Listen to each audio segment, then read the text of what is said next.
आमदार निवडून देण्याचं काम जनताच करेल। दीपक केसरकर यांनी देखील यावर भाष्य केलं। यावर अजून 3.5 वर्ष आमदारकीची शिल्लक आहे। तसेच 4000 कोटींचा सोलार पॅनल प्रकल्पाचा MOU झाला असून यामुळे 2000 लोकांना यातून रोजगार मिळणार आहे। 47 उद्योजकांची झालेली अडचण दूर करून त्यांना MIDC जागा देण्याचा निर्णय घेतलाय, अशी माहिती उद्योगमंत्री उदय सामंत यांनी दिली आहे। दीपक भाईंनी स्वतःच्या भाषणामधून जे मार्गदर्शन केलंय ते आमच्या सगळ्यांच्या दृष्टीने महत्त्वाचं आहे।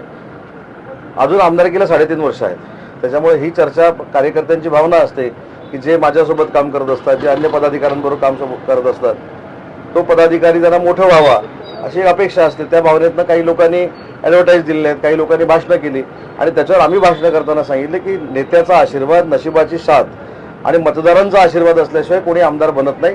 तो प्रयत्न आशीर्वाद मिळवण्याचा संजू परबांनी करावा। आढाळी MIDC 4000 कोटीचा आता तुम्ही संजू परबच्या याला 4000 कोटीच्या प्रकल्पाचा MOU हा आमच्यासोबत होतोय। सोलारचे पॅनल बनवण्याचा हा प्रकल्प आहे। याच्यातनं 1500 ते 2000 लोकांना त्याच्यातनं रोजगार मिळेल। आता जे 47 उद्योजकांची अडचण झालेली होती जागेमुळे, ते देखील 47 जागा प्लॉट्स हे उद्योजकांना देण्याचा आम्ही निर्णय घेतलाय। त्याच्यातनं देखील 1200-1500 लोकांना रोजगार मिळणार आहे। संजय पंतप्रधान पदावर सुद्धा दावा करू शकतात, त्यांची राक्षसी त्यांचंच म्हणणं आहे ना, त्यांचंच म्हणणं आहे ना। आता त्यांच्या प्रत्येक गोष्ट आपण सिंधुदुर्गच्या विकासावर बोलू। 4.5 वर्ष तुम्ही पण हेच ऐकताय, मी पण हेच ऐकतोय, लोक देखील हेच ऐकतायत आणि म्हणून त्याचं उत्तर दिलं ना मी। 1 नंबरची UBT या सगळ्या गोष्टींमुळे 7 नंबरला गेली। अधिकार सर्व त्यांच्याकडेच राहणार आहेत, त्यामुळे मंत्र्यांचं डेमोलेशन होईल का त्या निमित्तानं असं वाटतं? ते वेगळं झालं कुठं? त्यांनी काहीतरी सर्व अधिकार आता पुढे मुख्यमंत्री सर्व कागद बघतील। नाही, असं कुठेही झालेलं नाही। कॅबिनेटला मी स्वतः होतो, अशी कुठे चर्चा देखील झालेली नाही। मी राज्याचा उद्योगमंत्री आहे, मला माझे अधिकार अबाधित आहेत। वर्षा बंगल्याच्या विरुद्ध OBC असा लढा सरकारला करायचा आहे असं त्यांनी एक वक्तव्य केलं। अजिबात नाही, भास्कर जाधव साहेबांचा गैरसमज असेल। OBC समाजाचं काहीही कमी न करता मराठा समाजाला न्याय देण्याची भूमिका ही सरकारची आहे। तीच भूमिका एकनाथ शिंदे साहेबांनी मुख्यमंत्री असताना घेतलेली होती। आता तीच भूमिका आदरणीय देवेंद्रजी फडणवीस साहेबांची आहे। सर्वोच्च न्यायालयामध्ये सुनावणी चालू असताना त्यांच्यासारखं मी काहीतरी बोलणं हे लोकशाहीला धरून नाही। आम्ही आमची भूमिका सर्वोच्च न्यायालयामध्ये मांडलेली आहे। आम्ही आशावादी आहोत की आम्हाला न्याय मिळेल।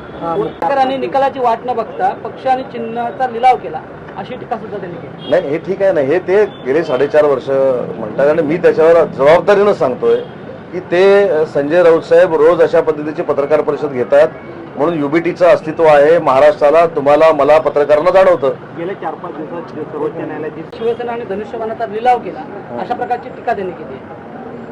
त्याच्यामध्ये नवीन काहीच नाही ना, 4.5 वर्ष हेच करतात ते आणि 4.5 वर्ष हे केल्यामुळं UBT प्रत्येक मतदानामध्ये, प्रत्येक निवडणुकीमध्ये 7 नंबरला गेलेली आहे, हे देखील त्यांच्या लक्षात येत नाहीये। राहुल साहेब हळूहळू वहिनी साहेबांनी मानसिकता केली पाहिजे अशा प्रकारची टीका संजय राऊत यांनी देवेंद्र फडणवीस यांनी। मी सांगू का, त्यांच्या पत्रकार परिषदेवर मी बोलतच नाही। ते त्यांची मतं मांडत असतात, तुम्ही ती प्रमाणापेक्षा जास्त मनावर घेता आणि परत त्याचे प्रश्न आम्हाला विचारता।